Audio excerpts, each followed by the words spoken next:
Welcome to the Drew Yari Show.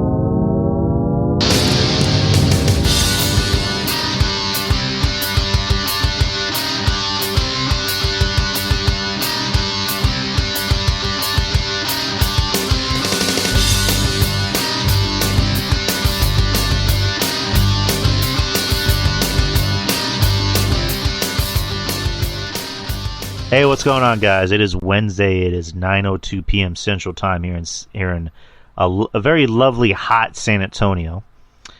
We're back on the show. We're back. We were gone last week, but now we're here. I am Drew, and coming back on the show with me as always, Justin from SpineBusterTees, SpineBusterTees.com. That can. Like I was mentioning to Justin, so having some rolling blackouts in my area. They haven't happened yet, knock on wood. But I have Craig as a backup, thanks to Mish. So just in case anything happens, there will still be a show. Yeah. So we got that in our back pocket. But yeah, tonight's show might be a little short. There isn't really too much news to talk about. I mean, there's shows to review. Even though I watched Raw. I didn't really watch NXT. I know what happened on NXT. I know what happened last Friday with the Bloodline. Other than that, I didn't watch too much wrestling, but there are some things I kind of want to go over. And also, do something fun at the end, kind of like what we did on the last show. But do you happen to have any news articles on you? I do have several news topics that we could talk about. Not major big news, but just a couple tidbits to keep eye out on. Right. So, I guess continuing with the tradition of reviewing some of the shows, try to watch a little bit of Dynamite, but that's when the power started going out. And I was able to make it through, what is it, Pac versus, what's his Gravity. name? Gravity, there you go. And then that's when the power went out. So I just said, fuck it. Just not even going to bother. But tell us what happened on the show from what you saw.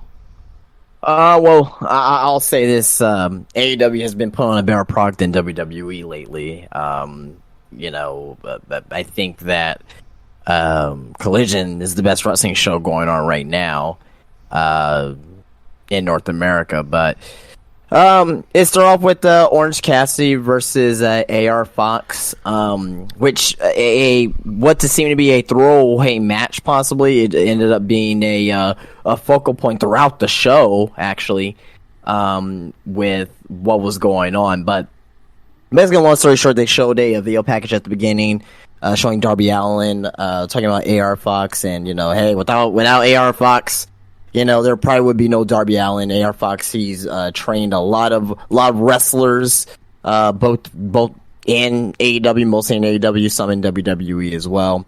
Went up 1-on-1 against Orange Cassidy, and Orange Cassidy had a good match with AR Fox. Orange Cassidy picked up the win, obviously, because AR Fox was not going to beat him for the international title.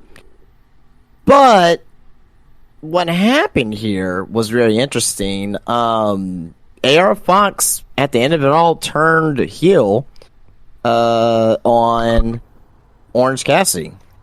And, kind of just like beat him up or whatnot, and, and pretty much, left the ring.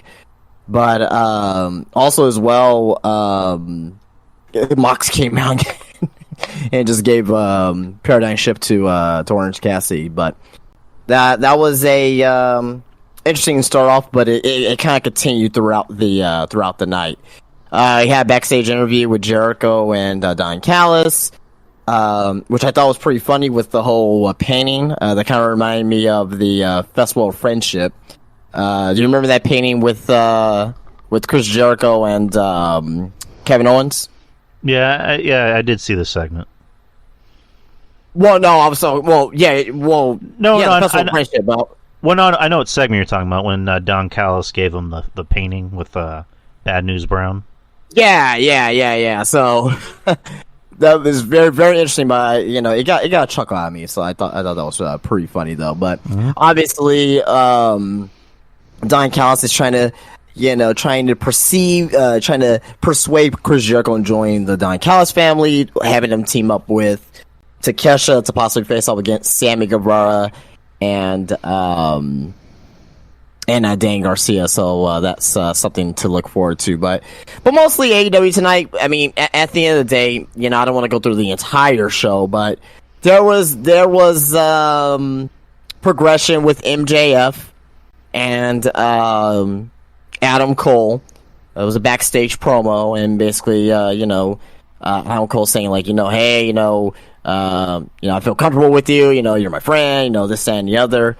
Then eventually, MJF said like, hey, win, lose, or draw. I'm gonna give you a shot for the AEW championship. All of a sudden, you saw Roderick Strong, and he's like, yeah, I can't believe you, you're with this guy. Why you trust him and all that shit. So, ended up being, another wrinkle in the storyline to see where that goes from there. But the main event though tonight ended up being a 6-man tag, triple threat tag, you should say. So, you had Lucha Brothers versus Best Friends versus Blackpool Combat Club of Moxley and Claudio. At the end of it all, you had the Lucha Brothers win. Orange Cassidy came back out to get his revenge on Jon Moxley. I think that may be one for the international title. Maybe Moxley beats Orange Cassidy. I don't know, but it seems to be going in that direction as of right now, from what I'm seeing. So, but overall, Dynamite I thought was a fairly good show. It wasn't fantastic or anything. It wasn't like last week. I thought last week's show was possibly was one of the best Dynamites ever, in my opinion. It was the most complete Dynamite ever. It had a little bit of everything on there for everybody. But this Dynamite obviously is a step down, but still a really good show, I thought, overall tonight. Good progression in storylines. All right, that was Dynamite. But yeah, like I mentioned, I didn't watch too much wrestling, especially last week, and watched Raw. Missed NXT, didn't get a chance, but I know on last Friday there was the segment with Jay and Roman announcing the main event of SummerSlam, him and Roman for the title in a tribal combat match, and which supposedly the stipulation is that no tribal members, no Samoans in general can get involved. It's just going to be Jay and Roman just beating the fuck out of each other. So that should be a good one. Did you watch any of SmackDown? Yeah.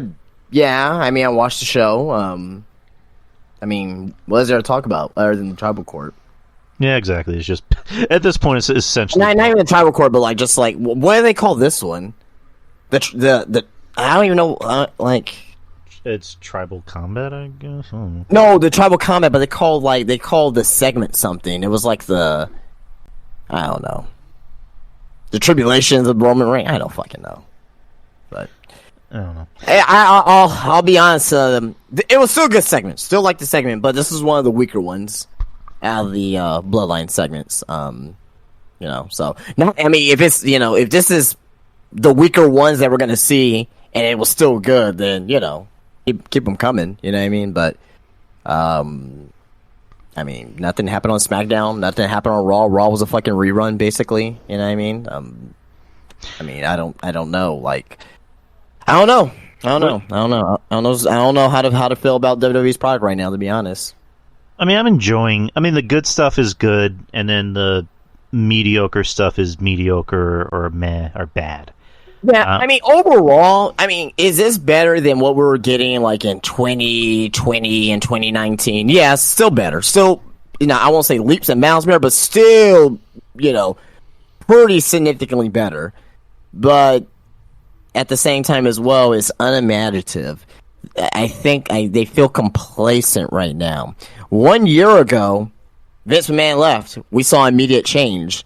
Now those changes that we saw are not that no more. So, we can talk about ad nauseum. We talked about ad nauseum already. I'm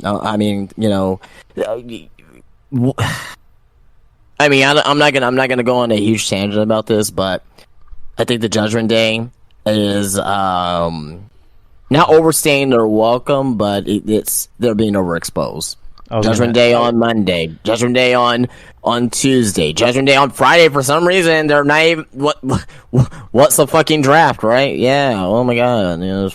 I was gonna bring that up because like they've been on every segment, and then you got Dom, who became the North American champion on NXT, which I mean, it did good for them because they actually popped a rating. Yeah, it's doing good for NXT, and to be honest, the only reason. This is the only reason. If anybody else thinks otherwise, is stupid. There's two reasons actually. Reason number one, it is to sell tickets to the Great American Bash because it's not sold out yet. Right. Not sold out yet. It's this Sunday. Not sold out yet. Reason number two, and I think more importantly, I think inadvertently, it is going to make Finn Balor go crazy. So this is to help the storyline of Finn Balor looking to become a champion, and if he loses against Seth Rollins at SummerSlam, then everyone in Judgment Day will have something but him. You know what I mean? That'll give them more reason to go even more crazy, or they can, I know SummerSlam is not until next weekend, right, or a couple weekends actually, but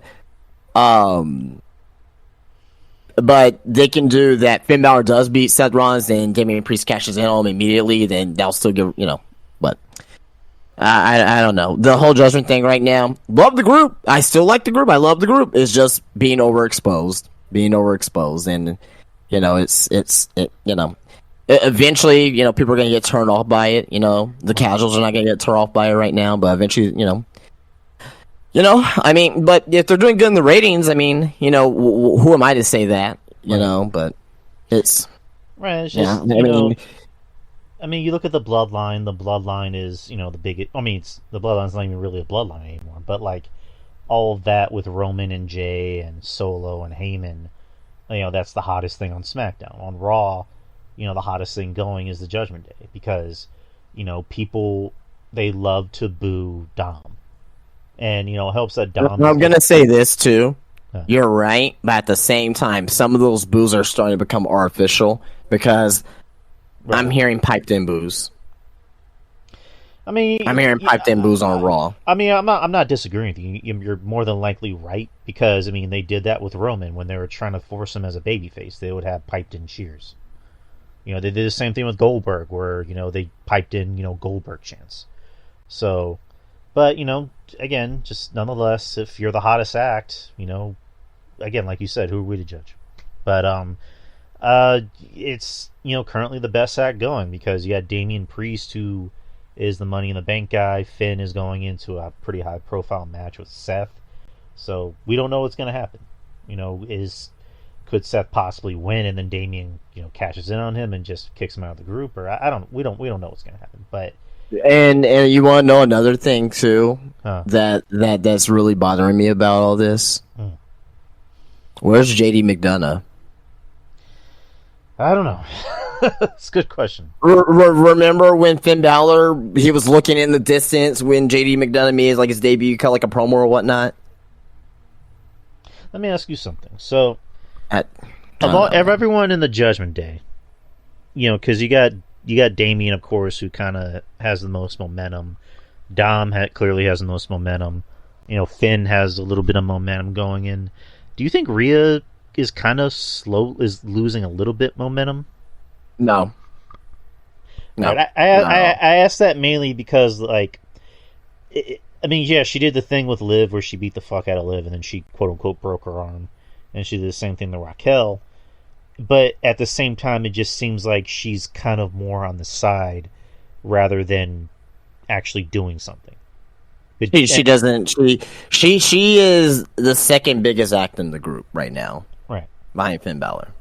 All right, and I love Rhea. It's just I also think it's kind of like a damned if you do, damned if you don't, or maybe it's not the right terminology, but it's one of those things of booking where. Rhea wins that big match against Charlotte, which, I think is one of the best women's matches I've ever seen. And then what do they do with her afterwards? They put her in a match with Zelina, which was essentially just for a moment. And then they put her in a feud with Natalya for some reason. and now it looks like she's going to feud with Raquel at not Mania, SummerSlam. No, Raquel's injured. So what the fuck is she going to do at SummerSlam? I don't know. Raquel's injured though, from what I've been reading. Yeah, she's hurt. Kevin Owens apparently has hurt ribs. Someone else is hurt. I'm forgetting who. Liv Morgan, Kevin Owens, Raquel. I mean, I can't even think of who else right now. Right. I mean, it's just, again, WWE is kind of lukewarm at the moment. I mean, they've, going by our topic from a few weeks ago about, who has the most momentum, who's lost it in the past year. It's one of those things, like, I watch it, but it's like I kind of agree with you where it's like the Judgment Day is on every single segment, and it's almost like, okay, what else do we have? We have other talent. LA Knight, gets all these these big ass reactions anywhere he goes, but it's like it almost seems like WWE is worried to give him that spot. It's kind of like Zack Ryder in a sense, where it's like he was getting over on his own. Not to the extent of LA Knight. Well, no, hear me out. It's like when he was getting over on his own, not to the extent of LA Knight, of course, but like he was getting over on his own, with his YouTube channel, and CM Punk also, supposedly helped him get over. And then it was just one of those things of like, should we or shouldn't we, do something with this guy because we don't know. And then they finally give him a title, and then they immediately just take it away. So I don't know if maybe they're thinking that with LA Knight. In his case, he's 40.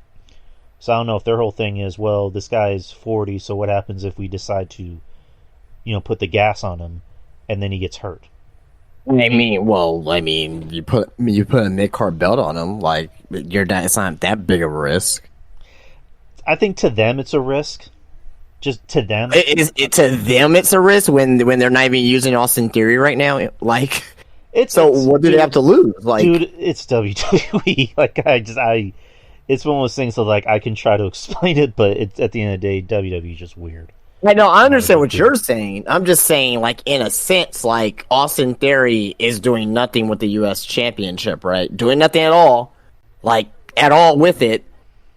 If you put on LA Knight, and let's say that LA Knight fails, the U.S. title is still in that same position as it is right now. So you're not losing anything for putting the title on LA Knight. You can only gain.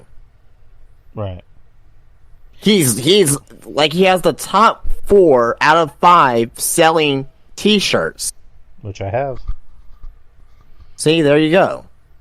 I have the LA one. I have the LA one, not the new one. I like the one that just says LA. The new one I'm not crazy about, but I mean, on Friday they had the I guess the second Fatal 4-Way, which Ray won, which I'm like, come on. Like, again, I love Ray, but Ray at this point needs to put over people. He doesn't need to win matches. Like, I think that's now. Which it should be LA Knight. It should be LA Knight, but I think that what WWE is trying to do, they're going to try to do something with Santos Escobar. Right, that's what I was thinking. I'm like, okay, so they want to have the master versus the student. I get it, but it's like, you had LA Knight right there. Come on, like, just give it to LA Knight. And I mean, and who knows? Maybe they do something with him at SummerSlam. Who knows? I mean, what you could have done is just have LA Knight win and then beat Escobar, and then Escobar gets pissed off and beats the shit out of Ray or whatever. I don't know, but just the thought. But yeah, they need to just give it to LA Knight. The guy's over. The people love him. Like, I don't know.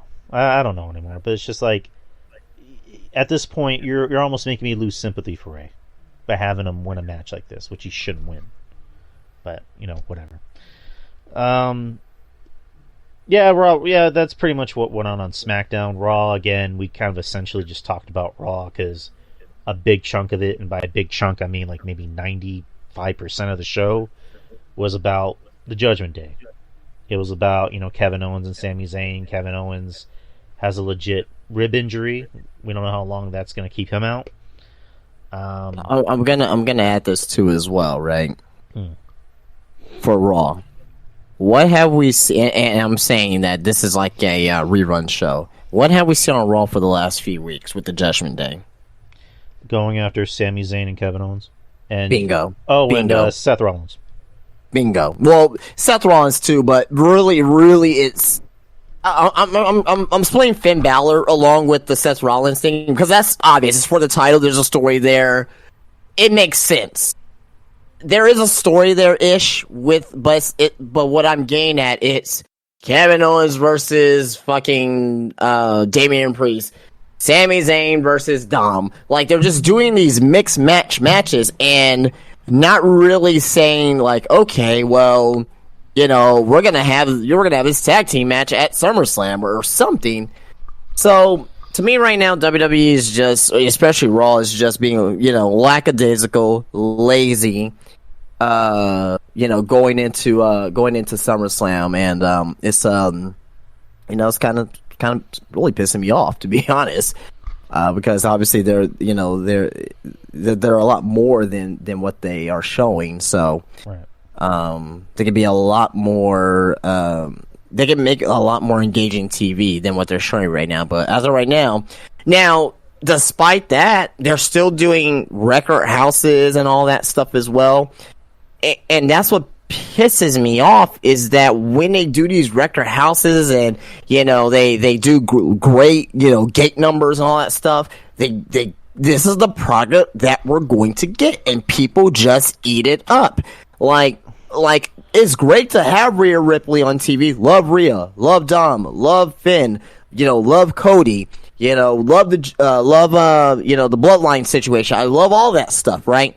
But what about the Chad Gables? What about the, you know, the Ricochets? The, you know, you're giving them a little bit, but you're not giving them enough meat on the bone. Like for example, Trish Stratus and fucking Becky Lynch. Now you understand why I did not want this feud to fucking happen. What's going on? I'm not engaged whatsoever with what they're doing whatsoever.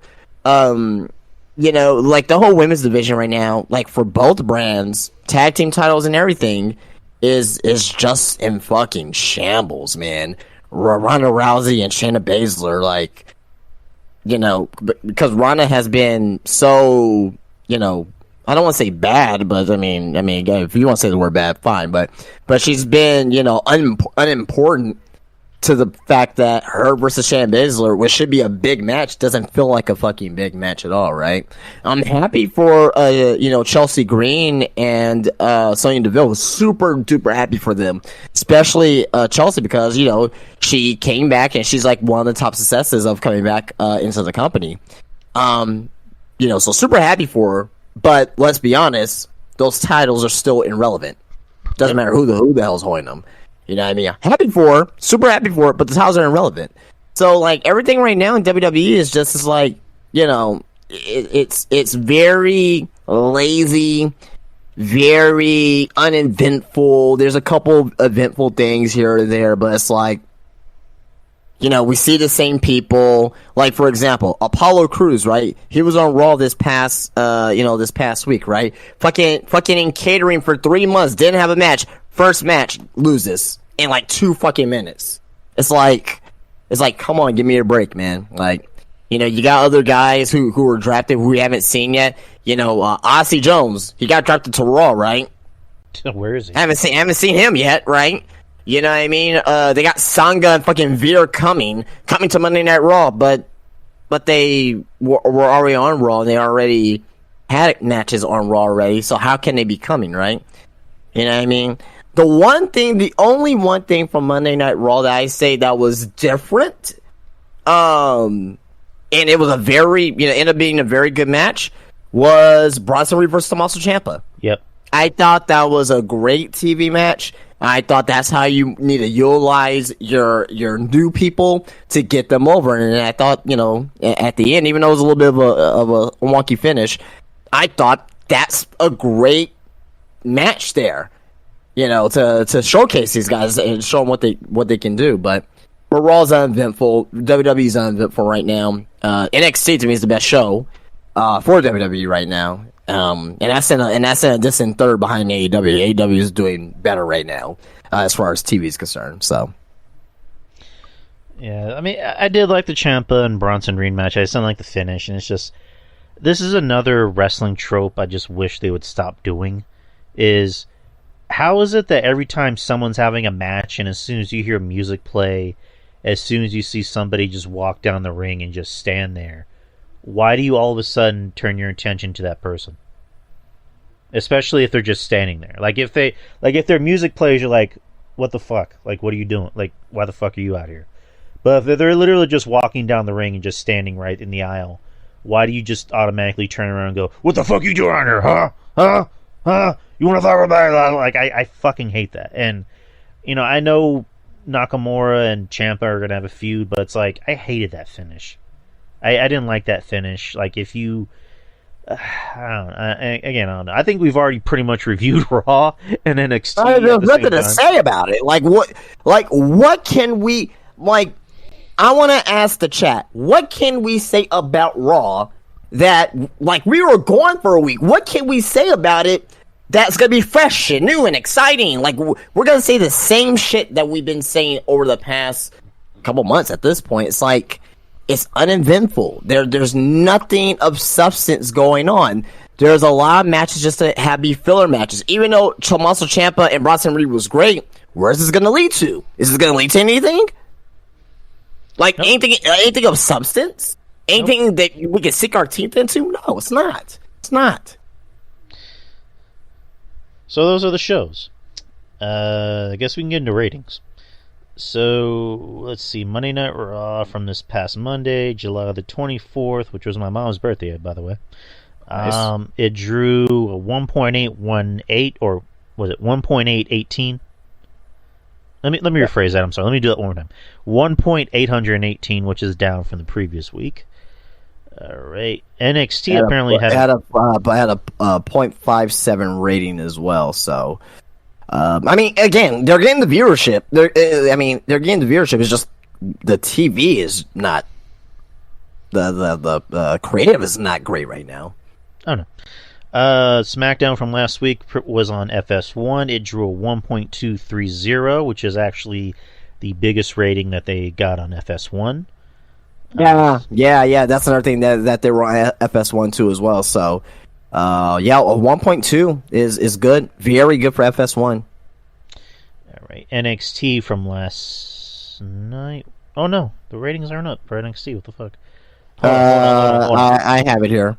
Okay, never mind. It's 703,000 viewers as a 0.23 for NXT. So they were up, not significantly, but they were up from last week. So, all right, good for them. So news. Let me bring out some news. Well, let me just go over the AEW numbers real quick if anyone seems to care. But last week's Dynamite was at a 953,000 viewers, a 0.34 for the demo, and I thought I had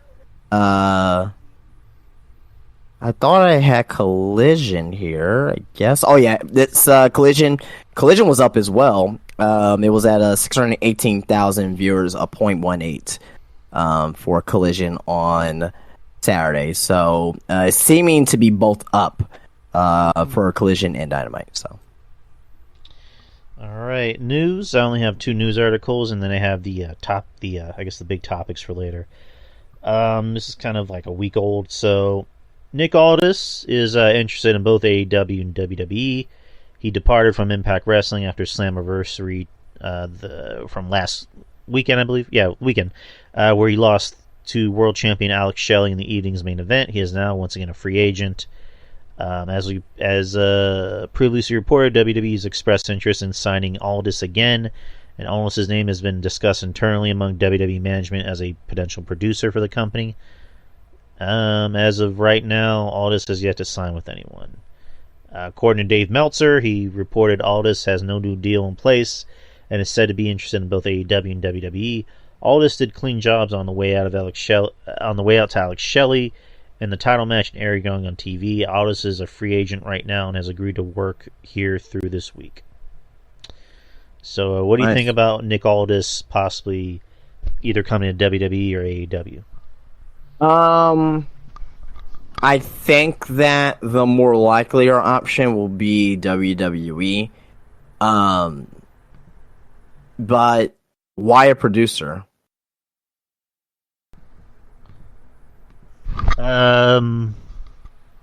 Why a producer? I don't know, because like, I mean, the guy, how old is he exactly? He's younger than LA Knight. Okay, so again, if that's the case, why a producer? Because the guy, exactly. I mean, the guy looks good. The guy can work. I mean, he's passable. I mean, I don't want to say passable because it makes him sound like he's 36 years old. So what the fuck? Well, this is what I'm getting into. There's people. He's younger than Seth Rollins. Yeah, I was gonna say, like, the guy looks good. The guy can work. I mean, he's not like this over the top, Kenny Omega, type worker, but he's a traditional wrestler. I mean, and he's a good talker. So I don't see why. Again, it's Dave Meltzer, so take it for a grain of salt. But like, well, yeah, take it for a grain of salt, right? But knowing WWE, that doesn't sound out of the realm of possibility. I don't know. Triple H. Triple H. I mean, not Triple H, but like, all this looks like a guy that Triple H would want to bring in. Oh yeah, I know that. But Triple H ain't running this fucking shit either. So we gotta take account of the old fucking senile fuck. We gotta take account of fucking of Kevin Dunn. We gotta take account of fucking Bruce Pritchard. That's who the fuck we gotta take account of. So I would love for him to be in WWE if he's a wrestler, if he's in the ring. I'm not saying for him to be a world champion or anything like that. You know what I mean? And it doesn't even have to, if he really wants to be a producer, hey, God bless him. But you want to know why I think this is bullshit? I think it's bullshit because he did not give us any indication in Impact that he was going to retire or that this is his last match. He didn't leave his boots in the ring or nothing like that. No. So if he didn't give us that indication, why bring him in as a producer? Now, on record, he will be a fucking fantastic producer. I already know it. I already know you'll be a fucking great producer. But is it something that he wants to do? If it's something that he wants to do, great. Totally get it. Totally understand it. He'll be a fantastic producer. If he sees himself, he's like, you know what? I know what I'm getting into. I'm going to WWE. I wanna be in this business for a long time. After I'm retired. Yeah, hey, make me, I guess I'll be a producer. Maybe he sees the writing on the wall if he comes into WWE as a talent. Because honestly, if he comes in, do you see him in the main event picture? Do you see him, he's capable of it, but do you see WWE putting him in the main event picture? I don't see that, unfortunately. I don't. Because he's too traditional. He's a wrestler. He's part of the NWA. Vince Man hates that fucking shit. Vince hates that fucking shit. You know what I mean? So Triple H, if it was fully Triple H 100% ran as we think it is, then Nick Aldis will thrive. He will thrive, in WWE on the main roster. But as of right now, I don't see WWE utilizing him to his full extent as a wrestler. He'll be a great producer. I just don't want him to be a producer if he's not ready to be a producer. If he's ready to be a producer, that's what he wants to do, great. But he never gave that indication in his matches or in his match against Alex Shelley, like, hey, this is my last match, my last wrestling match, I'm going to retire, I'm going to leave my boots in the ring. He never gave that indication. Him going to AEW doesn't really work either because we already know AEW's gonna. AEW doesn't utilize guys like that correctly. You know what I mean? Not even to an extent. If he was more of an exciting high flyer, things of that nature, okay, yeah. But since he's more of a traditional wrestler, he'll work better in WWE. But just to put a nice tightly knit bow on this, Nick Aldis. If he wants to be a producer, if this is what he wants to do, great. I won't complain about it. But the only thing I'm giving hesitation of is that he never gave an indication that he's going to retire. He never, like as a wrestler, there's a time-honored tradition that you give some type of indication that you're retiring. Right. Especially on a stage like that on Impact. Impact's, arguably the third biggest brand in America right now. They're doing some good stuff over there. But yeah, I just don't believe that if he's coming to WWE that he wants to be a producer right off the bat. I mean, as far as we know, the guy's not sick. He doesn't have a career-ending illness, and he's also 36. So I don't know. Again, it's a bunch of bullshit. Like, we don't know. We're not going to know until the ink dries. Essentially, that's the best way to put it. But speaking of another talent possibly coming to WWE, Brian Pillman Jr. I think we talked about this already, but Brian Pillman Jr.'s contract with AEW expired a while ago, and he was recently spotted a few weeks ago at the Performance Center in Orlando, Florida. Dave Meltzer, again, says that Pillman will not be signed by the company for the time being. He wrote, "Someone in WWE noted to us about Brian Pillman Jr., who AEW didn't renew the contract of, and his training at the Performance Center, and that while not impossible, it would be less likely he'd be hired right now until after the merger is complete." So that's kind of been the whole thing. I mean, I'll give you an updated version of the story here. So a deal's in place for Brian Pillman Jr. to sign with WWE. It's in the process or is maybe already finalized. But this is from Bodyslam.net. Sources also indicate that he will be moving to Orlando by the end of August, where he will begin training at the WWE PC. So we did talk about this, and we both said that he will thrive in the NXT system. Man, this is big. I think this is big, man. It seems like WWE is getting back to signing indie talent and Lord card AEW talent, and looking at NXT right now, man, they're like I'm not talking about like the Braun Breakers or the Carmelo Hayes. I'm talking about guys that came from outside of that WWE bubble to come in. Your Blair Davenports, your Roxanne Perez. Now you got Brian Pillman Jr. coming in. You got Dragon Lee coming in.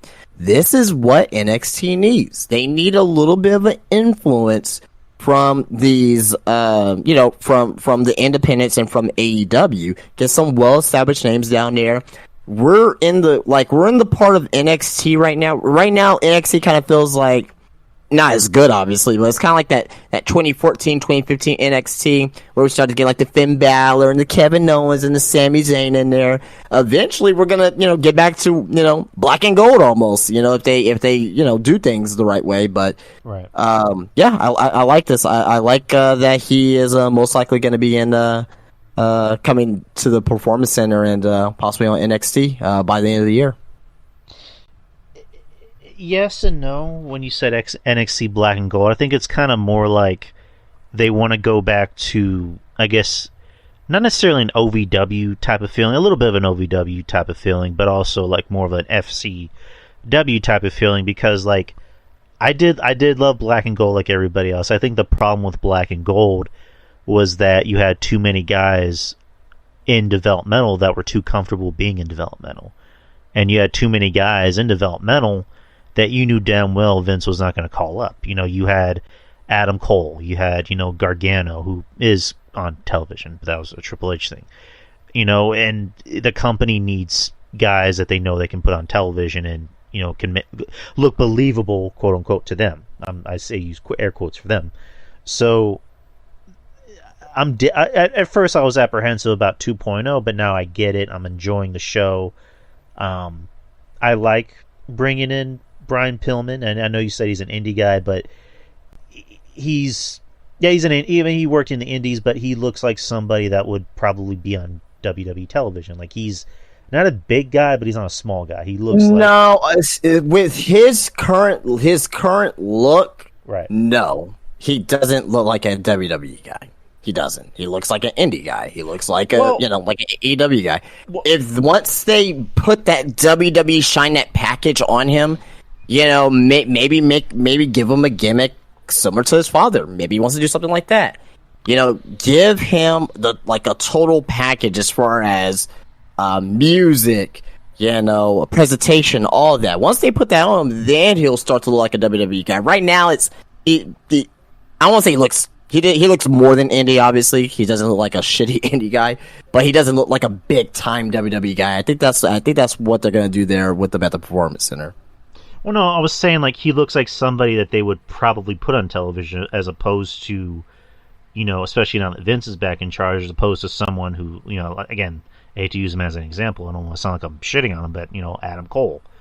Where it's like, he's, for Vince, it's like, he's too small. For a guy like, Pillman, he, I guess, looks passable to be on television. If that's a fair thing to say. But, yeah, like you said, WWE is going to put the gas behind him, and they're going to put that shine on him. And for all we know, maybe he might get bigger. Naturally, of course. But, yeah. I mean, he is 6 foot, so so he's about as tall as like a Daniel Bryan. You know what I mean? So, but I think I don't think he needs bulk up or anything like that. I just think that he needs some pizzazz to him. You know what I mean? So, but yeah, I believe that WWE can definitely do that. That's one thing that WWE does very well is they can put a good little fresh little coat of paint on somebody and make them look a lot better. So they definitely can. So that's all the news I have. What about you? That was it. Okay. Let's start here. Let me go back. WWE is reporting discussing Minneapolis as the location of WrestleMania 41. So Indian, did I say Minneapolis? Did I say Minneapolis, Minnesota? I thought I said Indianapolis at first. I might say Minneapolis, but anyway. But they're discussing for WrestleMania 41 in 2025 for Minneapolis. So this came from Fightful Select. So Fightful Select learned that Minneapolis has been heavily discussed within the company as a possible and even likely location for WrestleMania 41 in 2025. Minneapolis city planners had actually leaked this news to local media, but when Fightful asked WWE officials months ago, they confirmed that Minneapolis was one of the several cities that had interest. There were reps on behalf of the city who were at SoFi Stadium for WrestleMania 39, and again, that was from Fightful. We do want to see WrestleMania in Minneapolis, Minnesota. Sure. I mean, why not? I mean, I can't really remember the last time Minnesota had a pay-per-view, or in WWE in general. Like a major pay-per-view? I can't remember. Hold on, let me... To the internet. So... When was the last time a WWE pay-per-view was in Minnesota? All right, so here we go. Oh, here we go. TLC. TLC, December 2015, 2019. That was in Minneapolis, or? Yeah, it says the Target Center. Okay, there you go. Yeah, that was the last time, supposedly. Or am I... a little off? No. So that was 4 years ago. Almost 4 years ago. Okay. Well, yeah. So Minneapolis, U.S. Bank Stadium, home of the Vikings, could possibly be a location for WrestleMania in 2025. So. Well, that's interesting. All right. Well, couple. I don't mean to cut you off. Go ahead. So while I was talking, there's a website called WrestlingData.com where you can type in a city. And it shows you all the pay-per-view events or events in general that have been there. So I think that's super interesting. So let's see. Last year, on August the 10th, AEW Dynamite Quake by the Lake was there. Yep. Mm-hmm. SmackDown was there. And the last actual... Again, AEW Full Gear was there in November 13, 2021. And that was when Hangman Page beat Kenny Omega for the title. So, there you go. But continue.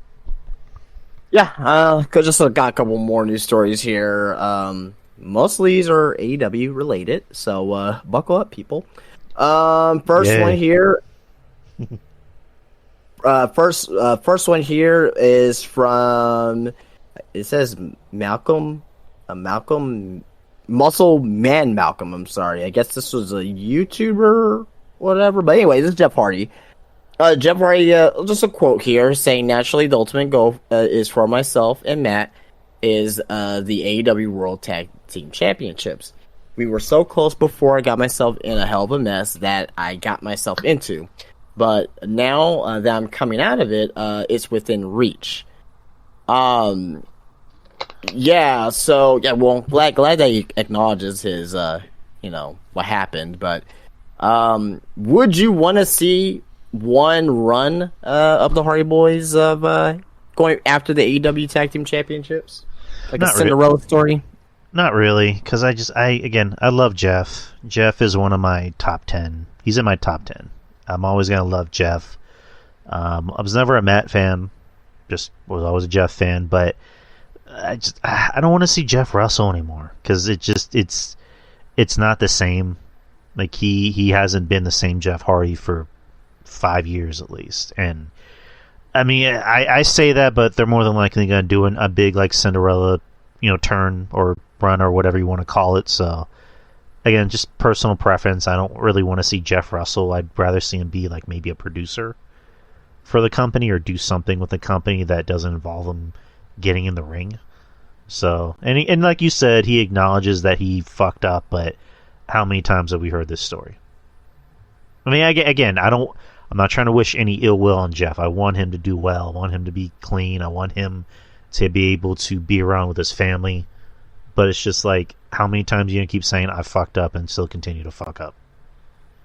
So, I'd say this. If he proves himself, for at least for 10 months to a year that he stays clean, which he has done that, obviously. Right. Sure, why not? I mean, give him, it'll be a special moment, I think, so. Yeah. All right, here. Next news story. This news story you're gonna love so much, Drew. Oh, yeah. Yeah, this is just probably like you're gonna be your favorite, I have a feeling I know what you're talking about, but go ahead. I don't know. I don't know if you saw this or not. Orange Cassidy has picked up work as a producer agent in AEW. The report this came from Fightful Select. The report clarifies that among Cassidy's new roles will be sending any necessary directions to the ring, going over match layouts with performers, and making television producers aware of upcoming spots in matches so the cameras are prepared to catch the action. As always, we'll aim to provide any further updates on Orange Cassidy and his new role within AEW as we hear more. So, Orange Cassidy seems to be a producer now in AEW, working backstage. Yeah, what do you think about that?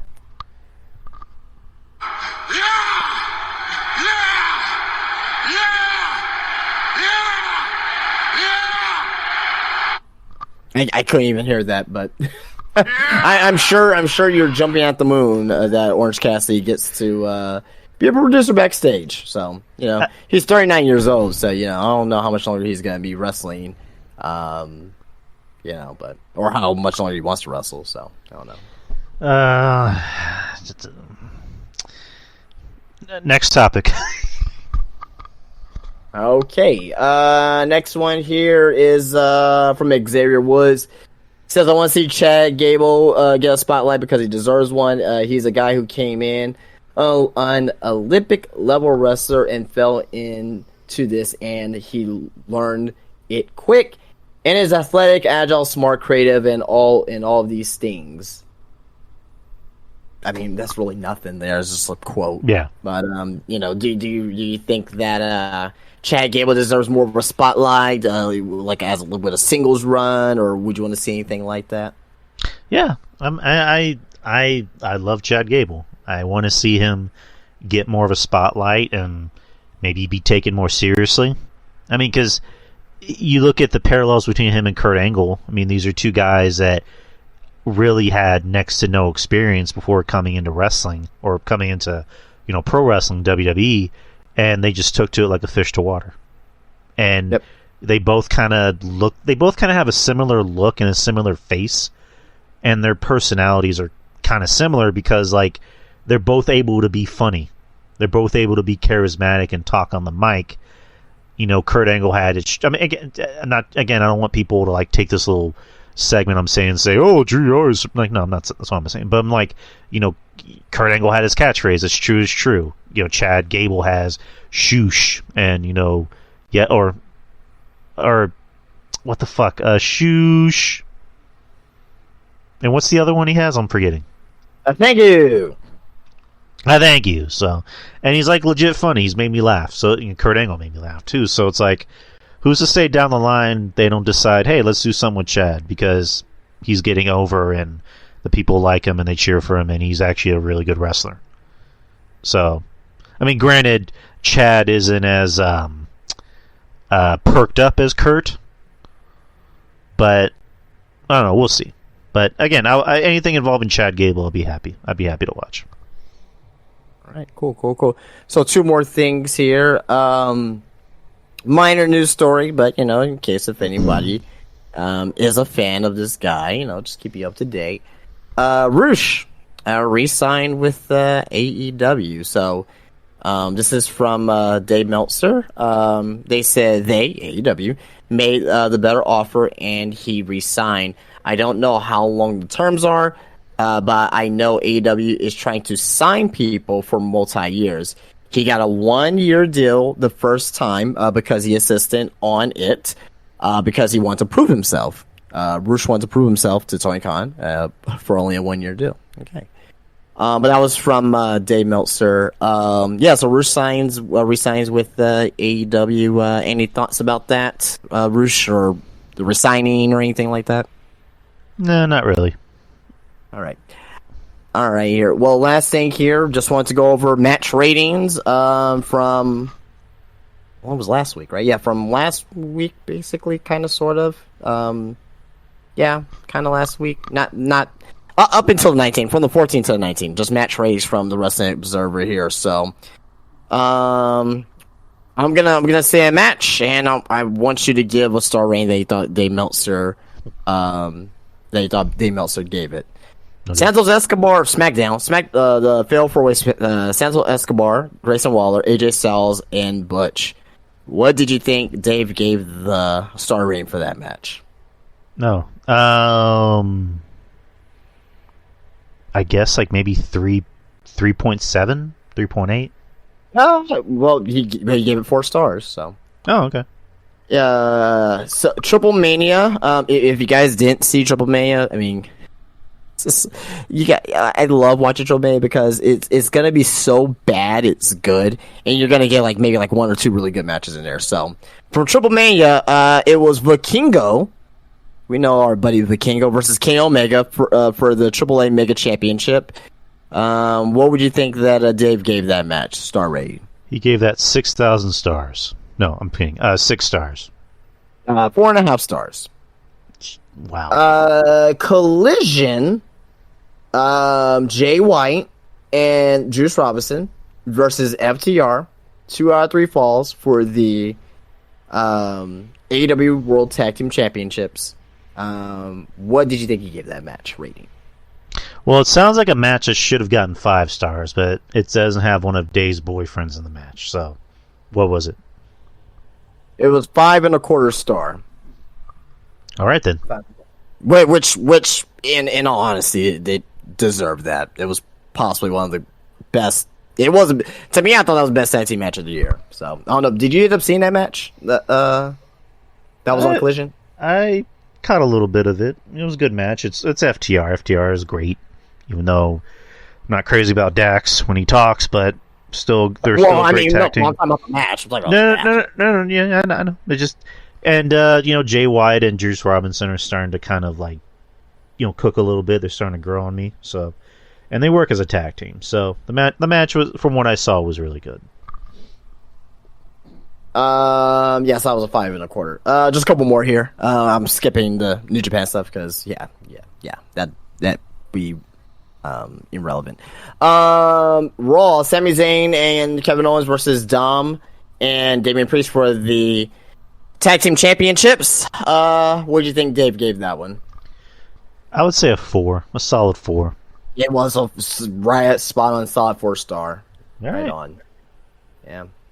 Deserved it too. It was a good match. NXT, another tag team match. Dragon Lee and Nathan Frazier versus Humberto Carrillo and Angel Garza. I'm going to go with a 4. There you go, man. Right on again. 4-star match. Another very damn good television match. I really, really, really enjoyed that match. And last but not least here, AEW Dynamite. Last week on the 19th, the Golden Elite versus the Blackpool Combat Club, Konosuke Takeshita and Pac Blood and Guts. Because it's the Elite, I'm going to say 6 stars. Or, actually, you know what? Let me change it. I'm going to say it's anywhere between 5.5 or 6 stars. This didn't get 5 stars at all. This got Ooh. 4. Yeah, this got 4 3/4. So, I thought this was the best Blood and Guts match. I thought it was better than all the other ones, but I probably would have gave it 5 stars personally, but whatever. So you think the Elite are mad at Meltzer? I don't think they care. Yeah. Anywho, was that it? Yep, that's it. That all the news? That's all I got. Yep. All right, then. So that's all the news, people. Let's get into the big topics that I have. So, Great American Bash was, or not was, but it's this coming Sunday at the HEB Center in Cedar Park, Texas. Yeah. Which, unfortunately, I'm not going to. I was trying to, but just couldn't happen. So, so far there's 7 matches, one of which is a pre-show. So technically there will be 6 matches on the main show. But on the pre-show, you will have an 8-person mixed tag. You'll have Dragon Lee, Nathan Frazier, Yulisa Leone, and Valentina Feroz versus the Metaphor, Noam Dar, Ora Mensa, Jakara Jackson, and Lash Legend. So, Noam Dar, if you've been paying attention to NXT, his character work, he's basically like fucking like Linda McMahon, in that zombie-like state. But he broke out of it last night, though. But since this is not like for any title or anything like that, I'm gonna go with the Metaphor. I think they need something a little bit here. Right, they're getting really over with me as a goofy group. This makeshift group with Dragon Lee, Nathan Frazier, and Yulisa and Valentina. It's not really my cup of tea is them as a group, but hey, whatever. But I'm going with the heels here. Yeah, I'm going with the heels too. Kind of seems like the heels more than likely need this more. So, main show, triple threat match for the NXT North American Championship. Dirty Dom versus Wesley and Mustafa Ali. This could be match of the night, but you never know. But who do you got in this? I may be wrong, but I'm gonna go on a limb here and say that Mustafa Ali is gonna win this thing. I don't know how. I don't know how. I don't know why I'm going with Mustafa Ali. I don't see Dominic being NXT champion. Well, hold on. Let me rethink this. They want to have Judgment Day on NXT regularly from now on, at least from the reports I'm hearing. So I'm changing my pick. I am going to go with Dom on this one to win. I'll go with Dom too because he just gave him the title, so I don't see them taking it away from him anytime soon, especially since he's like one of the hottest acts in the company. So I'm going with Dom, and maybe down the line you can have Dom versus Wesley, for the rematch. So we'll see. Submission match for the NXT Women's Championship: Tiffany Stratton versus Thea Hale. Tiffany. She's gonna win. This is a great showcase for both ladies, man. Obviously, they're super young. Thea's like really, really starting to grow as a competitor, and she found her niche as far as as far as what kind of wrestler she is. She's gonna be a submission wrestler. She's gonna have the Kimura lock as her finisher. So yeah. So it should be a good match. I'm hoping that'll be a good match, being that this is their it's not their first one-on-one match, but their first one-on-one match was pretty good. So, well, I'm going with Tiffany for the win. She's somehow, some way, she's gonna find some type of submission to win. So, It'd be interesting if Tiffany used the LeBell lock. Or what's a submission hold you can see Tiffany using if you had to pick one?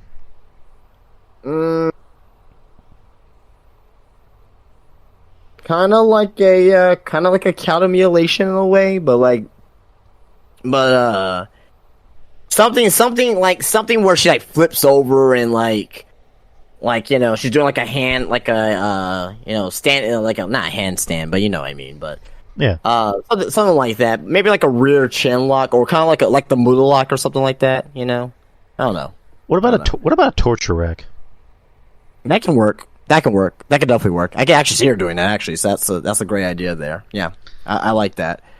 Especially with Thea too as well. Now, if she does that, I believe she can do it to every woman. But if that's gonna be her secondary finisher, it'll be hard for her to do that against like a Piper Niven. But at the end of the day, she doesn't need to do that. She just need to do her moonsault. So Right. So yeah, I can see a torture rack. I think that's a good idea actually. Well, Tiffany's also pretty fucking buff, so yeah. you never know. She calls herself the Buff Barbie. Yeah. She. It'd be funny if she just starts saying I'm buff and I'm buff and the stuff, or whatever. And the men just can't get enough. But yeah, Tiffany's winning. Next is the NXT Tag Team Championship. You have Gallus versus the Family, Tony D'Angelo and Channing Stacks Lorenzo. So before I do a prediction here, the Family welcoming Tony home last week was fucking hilarious. I love that shit. But I'm going with the Family here. I think Tony D, he's due for the title. Out of the new four pillars, the new NXT four pillars, Tony D, Grayson Waller, he's on the main roster now. Braun and Carmelo. Tony D is like the Sammy Guevara of the three, of the four, I should say.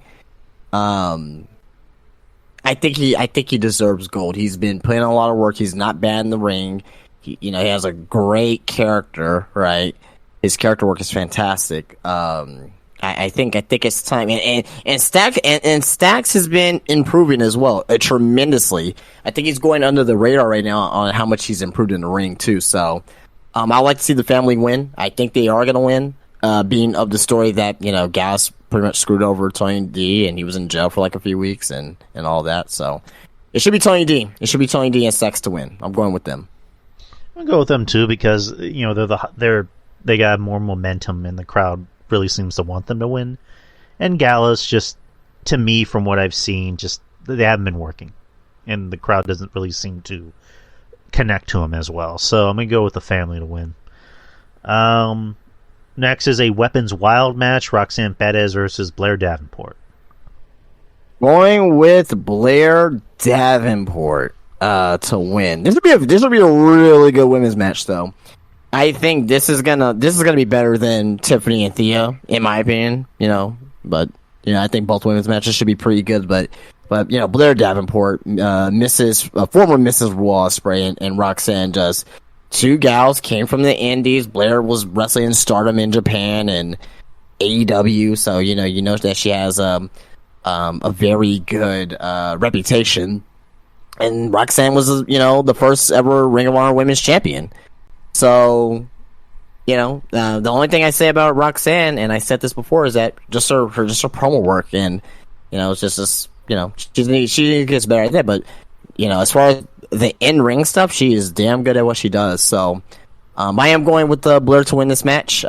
Since she recently came back, she did beat Roxanne as well, but I think Blair still needs that momentum. What do you do with Roxanne after this? I don't know. I probably will call her up, to be honest, because there's really nothing for her to do on NXT. there's really nothing for her to do right now on NXT. She's like Braun Breaker right now. Like, there's really nothing for her to do. She already won the women's championship. She already won the tag team titles. Now she's going up against Blair Davenport. If she loses here, what does she go from here? If she wins, where does she go from there? Maybe she goes. If she wins, maybe she gets another match against Tiffany Stratton. Maybe then loses, then goes to the main roster. But I don't know. We'll just have to wait and see, kind of see how that develops. But I mean, this could be a test for her because I mean, obviously they love her. I mean, I like Roxanne. She has a lot of fire to her. It's just, and again, her weakness is her promos. Like she's also fucking 21. Like, people forget how young this girl is, and she's been wrestling for a while. So, I think Blair should win this because, you need more momentum with Blair going in. Where Roxanne goes after this, again, I'm kind of like you, I don't know, but I don't know if I would put her on the main roster yet. I mean, you can, maybe position her to go after the women's title again against Tiffany. I mean, because they technically had a feud that never really panned out. So, I don't know. Again, it's one of those things like, I don't know. I mean, you could put her on the main roster, which they might end up doing, or you could just keep her in NXT just to make sure she gets better. I mean, if she goes to the main roster, I'm not advocating for her to go to the main roster because I already know when she goes to the main roster, they're not gonna do shit with her. So I know. But like, it's one of those things of like, I personally wouldn't put her on there. But if they decide to put her on the main roster, it wouldn't shock me because it's WWE. So. But again, look at that SmackDown women's roster, man. They're like, fuck, man. There's no one SmackDown, bro, at all. Nope. They need women. They do. Main event, you have the NXT Championship, Carmelo Hayes versus Ilya Dragunov. If this match gets the time and if it lives up to his expectations, this could be a potential match of the year candidate. I think it'll get time. Potential. Oh, it's a takeover, so it's going to get time. It's going to get time, but if it's perfected to the way that I think it should be perfected. Wait, we missed a match. We missed Gable Steveson and Baron Corbin. Oh, shit. I'm sorry. Yeah, Gable Steveson and Baron Corbin. Gable Stevenson's debut match in WWE television against the, I don't know what you call him, the new Baron Corbin, the whatever, but yeah. So who do you got? You know what? This is the perfect opponent for Gable.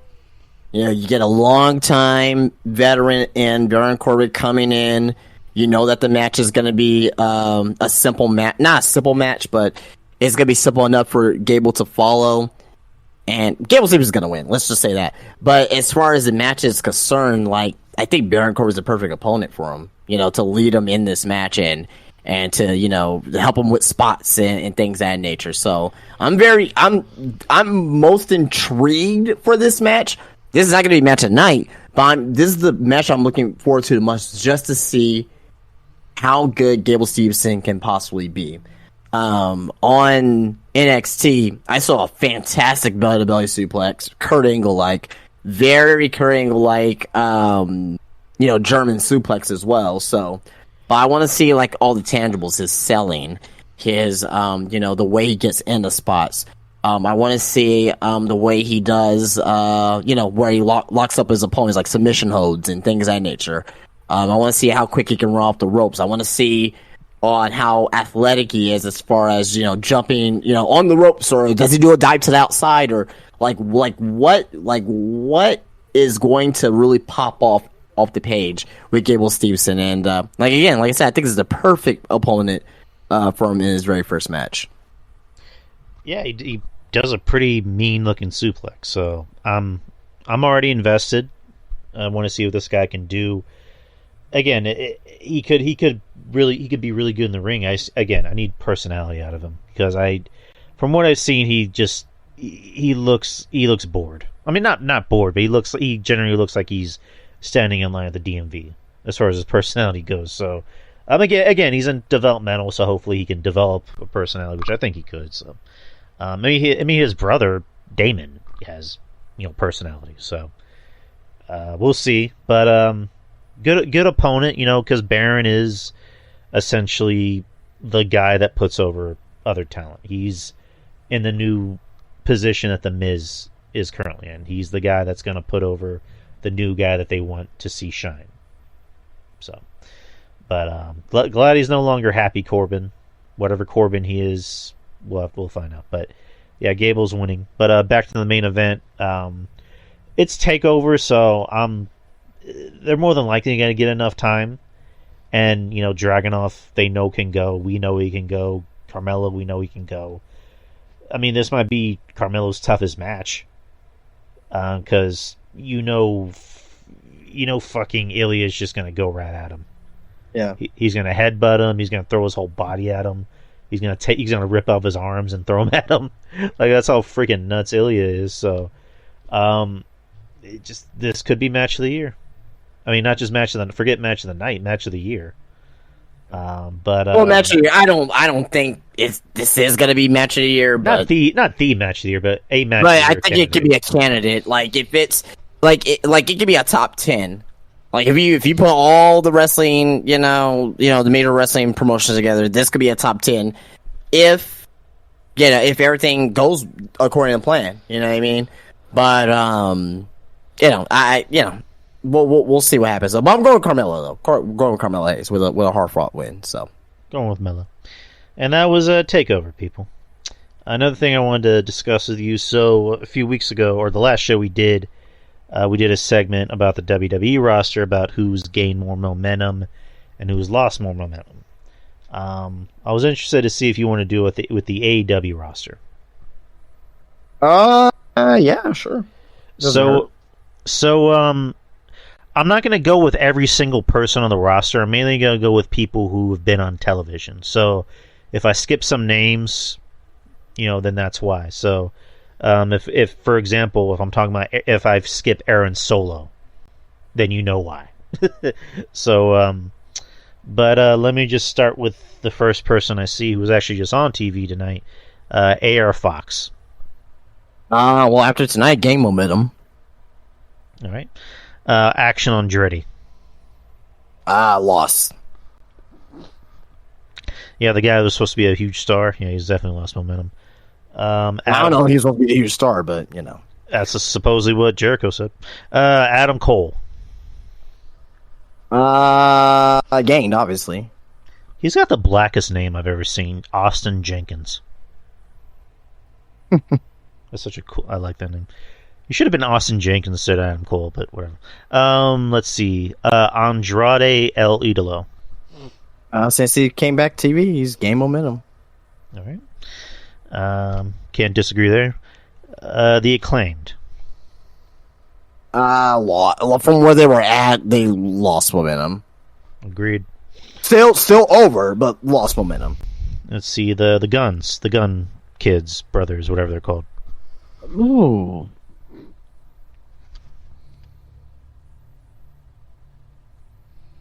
Oh, man. I won't say they gained momentum. I don't think they lost momentum either. I know they were the champions or whatnot, but, they're, they're part of the Bullet Club Gold now. And, that's starting to become, a good thing. So, I'm gonna say neutral for that. All right, Bandito. Lost momentum. I mean... Yeah. Let's see. The Butcher and the Blade. Lost momentum. Brian Cage. Lost momentum. He's currently one half of the Ring of Honor 6-man tag champions. Brody King. As far as AWTV, lost momentum, yeah. or not just Brody King, the House of Black in general. Oh, House of Black, from where they were, they gained momentum, but they're still not being utilized the way that I think they should be, but, So they're kind of in the middle? Yeah, sort of, yeah, sure. FTR? Gained. Let's see, Chris Jericho. With the recent story, gained with Don Callis. I'm enjoying what I'm seeing for that, yeah. I mean, again, it's easy to gain momentum as Jericho when, again, you're always in big spots. So, yeah. Christian Cage gained. Yeah. Who else? Not Cesaro. Claudio Castagnoli.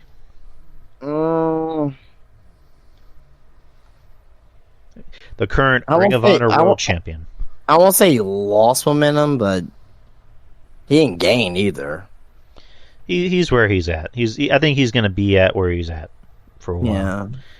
So, and I like Claudio. CM Punk, obviously. Oh yeah, I mean gained. Yeah, I mean, you know. Danhausen, who's actually out with an injury, so we'll excuse him. I can't count that. Yeah. Daniel Garcia, Lost momentum. not even with his dancing moves. Darby Allin.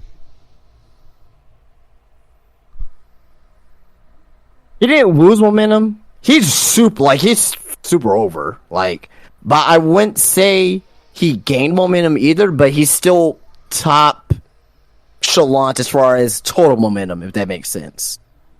Right. Me. So like, he didn't gain momentum, but like he's already up there already. Like for me at least. Like, Yeah, I mean, Darby's always going to be over. People like Darby. I like Darby. I mean, he's grown on me. So I think at this point, it's a steady momentum. he is my top figure seller, along with King Omega, as far as my AEW figures. Oh, nice. I get all the kids ask about Darby. He's like the new Jeff Hardy to them. Yeah, makes sense. Eddie Kingston. I mean, lost. The current strong openweight champion. Ethan Page. God damn it. I love Ethan, but he lost momentum. The Dark Order. Lost momentum. Hangman Adam Page. Neutral. I think he's neutral right now. Hook. Gained. Private Party. Well, I mean, one half of them's injured right now. So it's just Isaiah, right? Yeah, just Isaiah. Neutral. I mean, nothing. It's where he is right now. It's still like low tier, but like he hasn't lost momentum because he's already down low already. So Jack Perry. gained significantly. Jay White. Gained recently. Gained. Finally, they're starting to utilize him. Jay Lethal. Lost. I mean, I don't think he ever had momentum when he came in, which sucks because I like Jay Lethal. I mean, there was, like a couple months ago, they were on TV, pretty much every week doing something. You know what I mean? So having some type of focal point. From that to where he's at now, he lost momentum. Right. Let's see Oh yeah, we were just talking about him, Jeff Hardy. Oh, well, no, I mean, as of right now, this is really neutral, but I mean, hasn't really been on TV, so. Right. Your boy Jeff Jarrett. I was back, baby. How's his momentum doing, baby? He's lost. It kind of pains me to say that, but He lost it, baby. Johnny TV, John Hennigan. what? That's John Hennigan's new. Like that. That's no, that doesn't count. Let's skip that one. So is he just gonna be Johnny everything? Like everywhere he goes, he was Johnny Nitro, and then he was Johnny Impact, and Johnny. I don't know. Jesus Christ, he's so good. Like why? John Moxley. Neutral. He's still like kind of like the it's kind of like the Darby Allin situation where he's like top of what he's doing right now. So Juice Robinson. gained. Yep. Yeah. Now hold on a second. If you're gonna say Juice Robinson, you gotta say it right. Rock hard. Rock hard. There you go. Especially when he's around Tony Storm. Rock hard. There you Juice go. Robinson. Keith Lee. Loss. Yep. Professor Keith Lee, actually. Oh boy. Kenny Omega.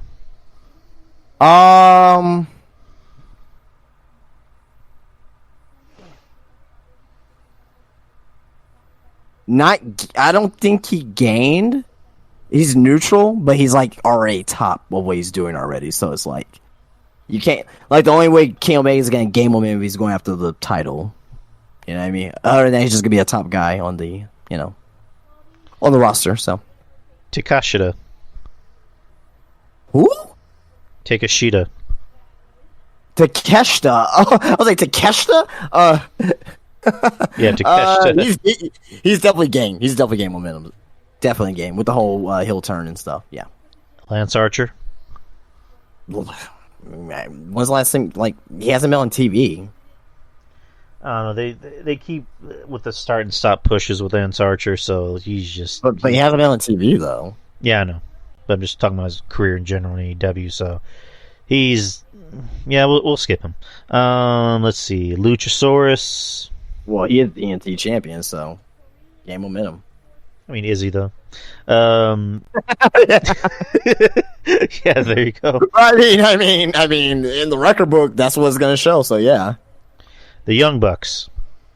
Not really. I mean, just neutral. Same thing as Kenny, neutral. Top of the company, not really. They're not really doing anything right now other than just getting random feuds. But but they haven't wrestled that much this year either. Like they wrestled less than less than 10 matches, less than 15 matches, something like that. I don't know. Matt Hardy.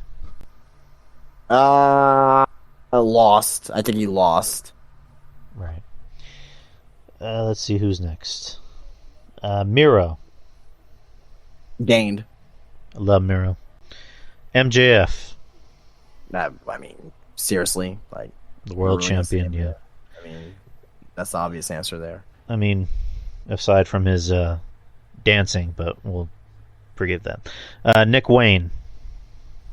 He only had one match. The producer of AEW, Orange Cassidy. You're not gonna like this, but I'll say gain. You're gonna fall out of your chair. He's gained momentum, and I will say why. Because that's how he's been booked. He's been booked to look strong, so he's been booked to be more consistent. So that's why he's gained momentum. So, unfortunately, I'll have to agree with you.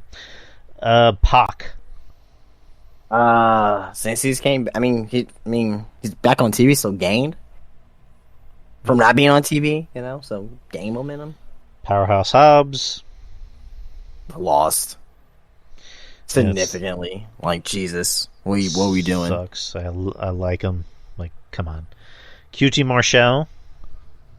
I mean, neutral, but he's already bottom tier already. So, Ricky Starks. Gain, definitely gain. This tournament, what is he doing with CM Punk right now? Game momentum. I just hope that they keep it up with them. I hope that they keep it up with them. Keep him on Collision. No need to put him on Dynamite. Put him on Dynamite, he's gonna get lost in the shuffle. Just keep him around CM Punk. I think they're doing great things with Ricky right now. Agreed. Roderick Strong. Gain by default. He's with the storyline with MJF and Adam Cole, so he's in the middle of it. So yeah, gain for sure. Roosh. He just signed a contract, so he definitely gained in some aspect. As far as on TV, neutral but bottom tier. Sammy Guevara. A slight gain because he's in the storyline with Jericho right now, and there's this face turn that's looming, and it seems like the fans are trying to get back behind him. So a slight gain, not too much though. Samoa Joe. Samoa Joe's neutral. However, he's about a little bit above average in the tier, if you know what I'm saying. So he's not terrible or anything like that, but he hasn't really gained serious momentum. He's neutral, but he's above average. Tomorrow, his new show Twisted Metal, based off the video game, will be premiering on Peacock. So he'll be playing Sweet Tooth. Sweet Tooth, yeah. Which he's not actually Will Arnett is voicing Sweet Tooth, but Samoa Joe is playing Sweet Tooth. He's actually playing Sweet Tooth, yeah. So you get to beat the shit. Oh yeah. Well, at least I get to watch something that's actually good, potentially. Because I don't know, man. All these movies that are coming out right now, and on all this shit is just like fuck off. Like I did go see Barbie. I liked Barbie. It was good. I saw Oppenheimer. I liked Oppenheimer. I want to see that. Like I liked both movies. Both movies were good for So I want to see Oppenheimer. I don't know if I want to see Barbie. I mean, it looks like it could be fun. yeah, I mean, it was a good movie. It was a good movie. I saw a horror movie over the weekend, which had a limited release because was that like a Cobweb or whatever what it was called? Cobweb, whatever the fuck it's called. Yeah. Yeah. I'm not really interested in that one. That was actually pretty good. I mean, I'm still gonna check it out, but I'm just gonna wait till like it comes up. Like, did you see the Exorcist Yeah. trailer? Ah, Jesus, man!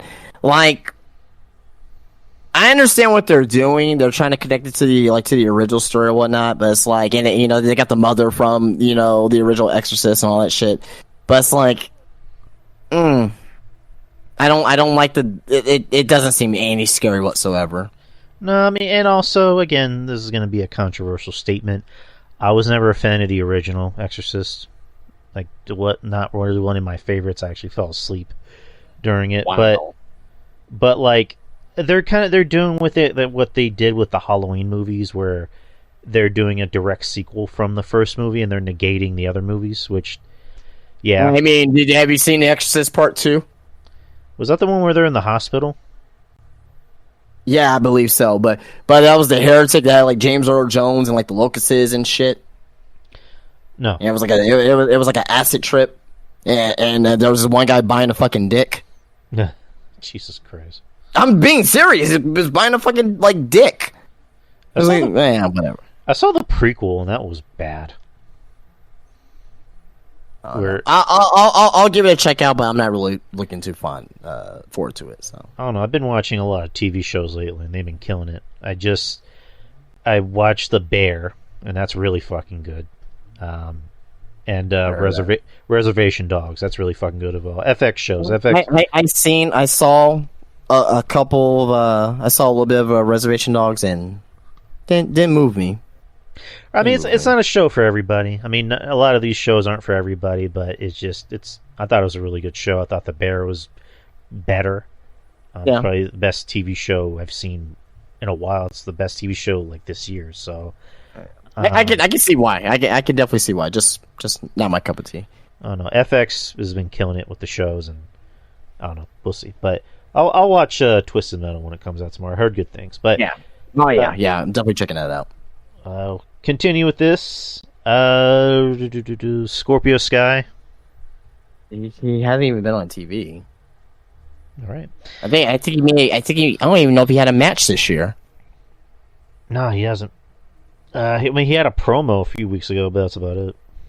Oh, well, I mean, just by default, you're back on TV, so in some fashion. So I guess game momentum, but that's not saying shit. So Sting, it's Sting. Sting.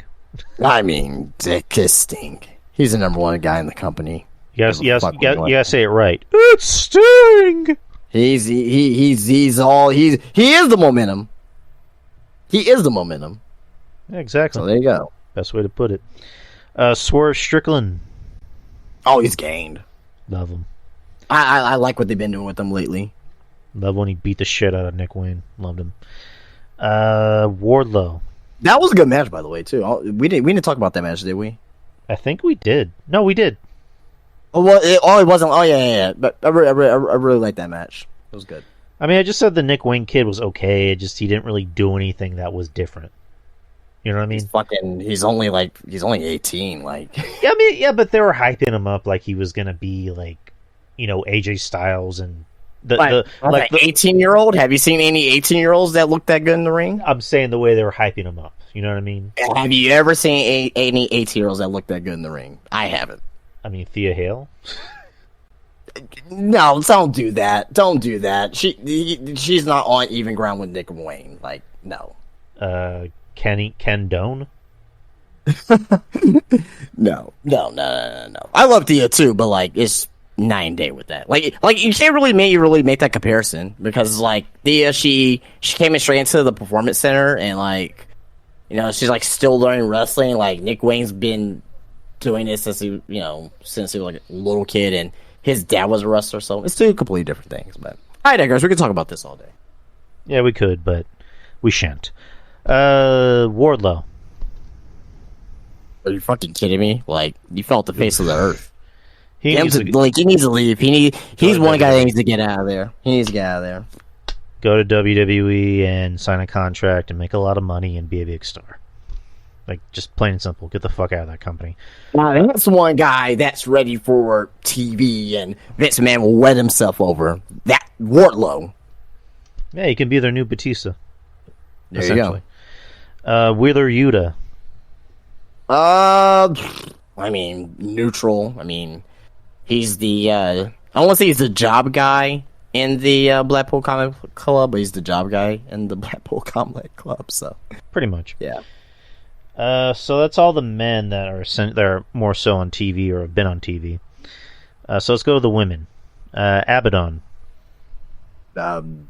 She speaking on TV, she hasn't been on TV, so.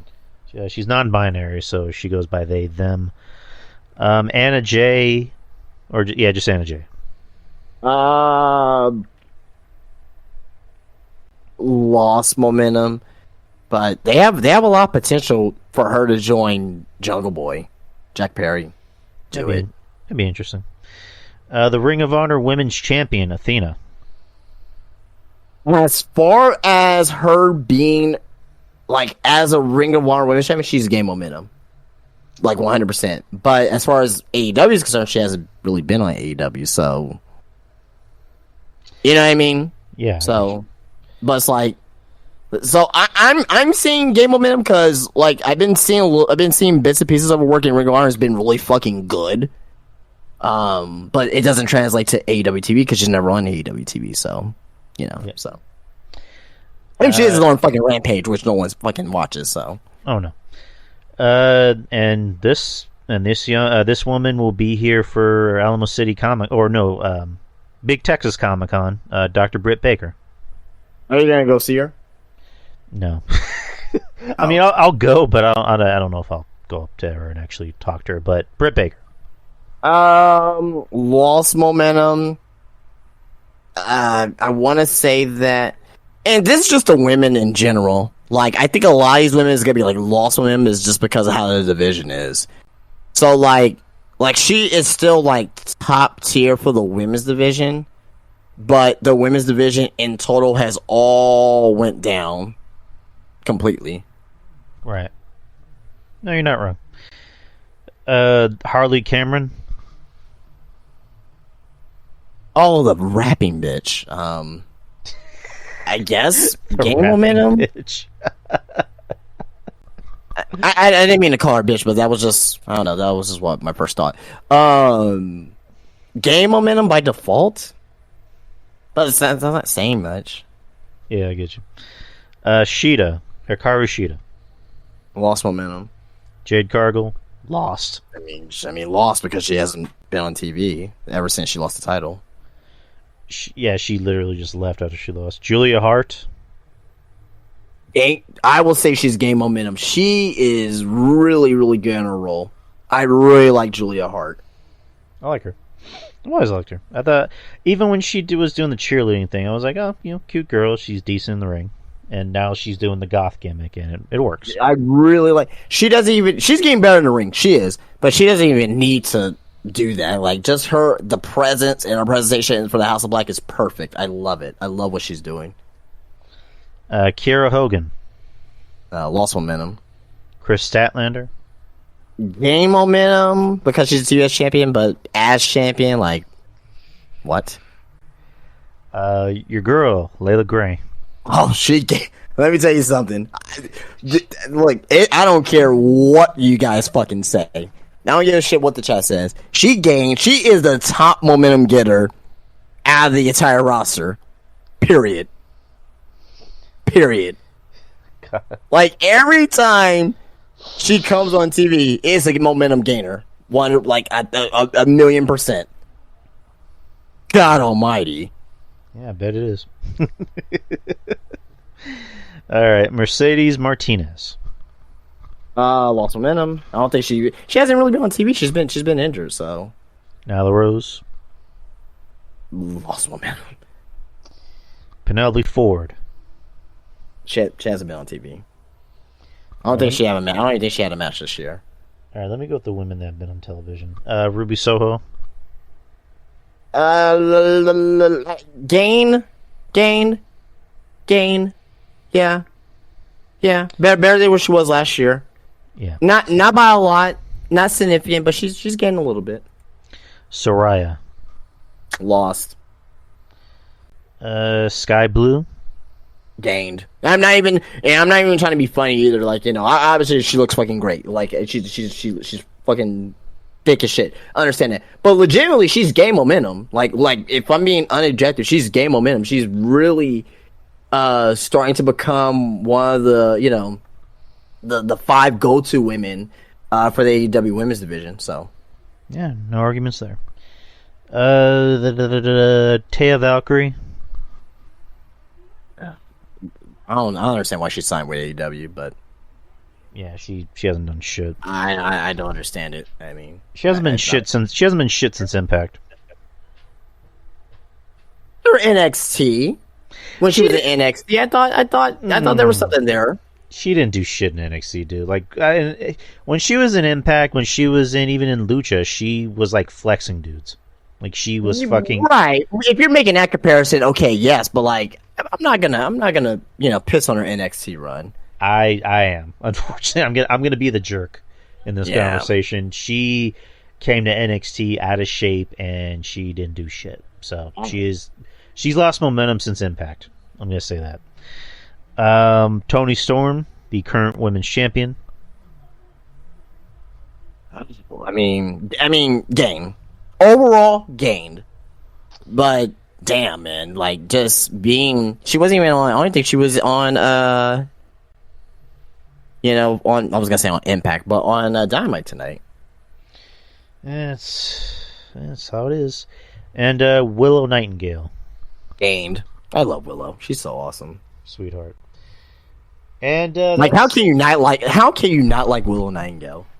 I mean, if you do, there's something wrong with you. She's a sweetheart, Yeah, and she's also very good in the ring. But that's the show. That's the show, people. We went through more so just the people who have been on television more and who used to be on television more, and who had, I guess, were thought more prominently in the company. So if we missed some names, sorry, remind us. But that's the show, people. We did about an hour and 43. I told you it was going to be a short night tonight, and I just want to thank Mish for getting me on to Craig. I'm going to be using this a lot more. Luckily, thank God, the power didn't go out. But let's see. We'll be back next time, same schedule. We'll review, or not review, but do SummerSlam predictions. And now that let's. So when is the next Q? When do you want to do the next Q&A? So obviously not next week, because next week is SummerSlam. So you want to do this the Saturday after next week? Which is what, the 12th? Yeah. Let me see. Let me see if there's any local wrestling shows. All right. I'm trying to go local wrestling shows more. I haven't. So let me see. I don't. Well, the 12th. The 12th is. That's Mission Pro. I don't know if I'm gonna go. All right. I don't know. I don't know if I'm gonna go to that show. The Izzy girl. You know the Izzy girl, right? Yeah. Yeah. She's actually making a wrestling debut. Oh boy. That should be interesting. She's been like a center for like 2 months training. I'm probably not gonna go to that show. So yeah, the 12th's good. All right, the 12th. So do you want to only do one Q&A show next month, or do you want to do 2? That's up to you. I mean, we could honestly probably. I mean, if I'm honest, probably 1, because we haven't really been getting a lot of questions to fill a real show. So all right. So yeah, we'll just stick to 1 next month on the 12th of August. And Have we got any questions? Like, it's been like 2-3 weeks. Have we got any questions for the new Q&A show? oh yeah, yes, I see that there's questions. So Okay. anyone listening, just continue to send in as many questions as possible. Make them interesting, make them fun, and just Ask about Van Kali. ask about Von Kali. Again, no perverted questions. Oh yeah, please. I mean, F, Marry, Kill. It's always fun, but just nothing weird like would you rather eat Bailey's ass for breakfast or Honey Nut Cheerios? My answer is going to be Honey Nut Cheerios. I love Honey Nut Cheerios. Those are fucking awesome. But, So I got one more news tidbit here before we head out of here. This is interesting. This is coming from the NWA. Guess who is scheduled to appear for the NWA 75th anniversary show? I'll give you one guess, and I'll just tell you who it is because you're not going to guess it. who? I'll just say one guess real quick, just for fun. Is it Ric Flair? No, it's Violent J of the Insane Clown Posse. Oh, because every time I think of NWA, I think about the ICP. Oh, I just thought that just came on my timeline right now. And oh yeah, guys, Twitter's going to hell too as well. So I recommend everyone to check out Threads because it's Which I got one. yeah, it's actually Twitter, but you don't have to worry about like limits and all that shit is on there as well. So and the funny thing is, like Threads, like WWE's using Threads regularly, so like everyone's using Threads regularly, just people just not using it regularly. So Yeah, because I was having a hard time getting onto it because when I tried signing up, I don't know if I was using the right site, but it said Threads. But when I tried signing up, it wanted my work email, which is weird. So I was able to connect through my Instagram. Yeah, that's the way to do it. That's the way I did it. It transferred like all my information over to as well. I didn't have to like set up the profile or anything like that. I just transferred everything over. So I mean, it's easy setup. Honestly, I'm all set with Twitter. Like I think I'd be fine with just pulling the plug on Twitter and just sticking to Threads. Yeah, like and plus like at least so far, it seems like people are a little bit more like-minded over there, not like all cunty. Yeah, like you don't post like an honest opinion. You have like somebody come in and be like, "You're a fucking cock. You're a fucking cock for Marvel. You're a fucking cuck for WWE," and it's like, all I said was I thought it was a good match. Cock! Like, Jesus Christ, dude. Like, how am I a cuck if I like WWE? I don't get it. But anyways, not that anyone's called me a cuck yet, but anyways, guys, that's the show. Appreciate y'all for showing up. Appreciate Mish for helping out with getting me back into Craig. And we'll try to have this show up pretty soon. And Patreon, we're going to try and put up more content. Me and Ruben are supposed to do something pretty soon. Hopefully me and RJ. Yeah, you're also on the podcast here is obviously on a Spreaker, but also like the Spotify's of the world and the Google Podcasts and all that stuff, yes, right? Yes, sir. Google Podcasts, iTunes, Spotify, of course, Spreaker. I think I already said iTunes, YouTube. Yeah. Which, I'm everywhere. I'm everywhere, people. And apparently, I'm in the top 200 of wrestling podcasts on iTunes. There you go. I'm like in the something, right? I'm like in the 160 range. So hey. Yeah. So yeah. What can we do to get up to the top 100? I don't know. We should just call everything woke. What do you think? You should name this. You should just name this podcast exclusive news on Jeff Hardy or something on one of the stories. Just clickbait people. Let's just do that. Do that. Just yell into the mic really loud and call everything woke for 30 minutes straight. Woke. WWE is woke. AEW is woke. Everything is woke. Woke. The world is run by lizard people. There's a Speaking of, just like there's a. I mean, I know we gotta go, but there's just a lot of fucked up shit going on right now in the world, man. Did you see that one politician like who just like froze today? Are you talking about when they were talking about aliens? No. What's his name? Let me find it really quick. It was on my timeline here. I'm on Threads. Mitch McConnell. Oh yeah, I think I heard something about it. This dude just literally froze. Like I guess he was due to give like some type of like a speech or something like that, or to say something, but he just sat there for like literally like 20-30 seconds until like someone pulled him to the side. Like, holy crap. But anyway. No, like you saw the thing about where they had a Senate hearing about extraterrestrial life existing, right? Yeah.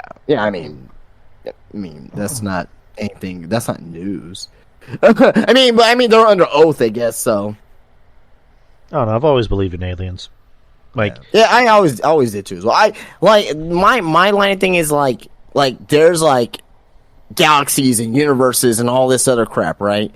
You can't tell me that we are the only Earth is the only place that has living things. Oh no! Like you can't. Like there's no fucking way. There's no way. No way. Yeah, it's just like the two of the scariest things in the world are outer space and the deep end of the ocean. Like we have no idea what the hell is in the bottom of the ocean, and I don't want to find out. Same thing with outer space. We don't know what's in outer space, but I don't want to find out. So, but yeah, that's the show, guys. We will see you next week. Same time, same channel. And, yeah, that's about it, guys. But with that being said, take care, have a good night, have a good week, and peace out. Peace out.